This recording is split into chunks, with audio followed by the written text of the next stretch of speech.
The Addiction Center of Broome County is planning to convert a building in Binghamton's first ward into a clinic for substance abuse disorder patients. Last week, the ACBC officials provided details on the project at a City of Binghamton Planning Commission meeting.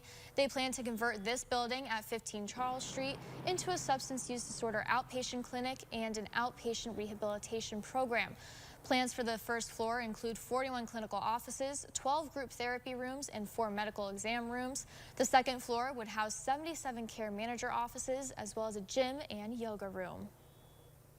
This space is planned, for the future, obviously, but unfortunately, the client base is not shrinking, but expanding. So they anticipate that there will be a need, maybe that would exceed even this building.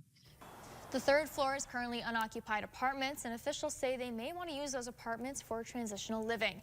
But they say that would be a while into the future, and they don't know just yet. The City of Binghamton Planning Commission will revisit the discussion at a public hearing later in November.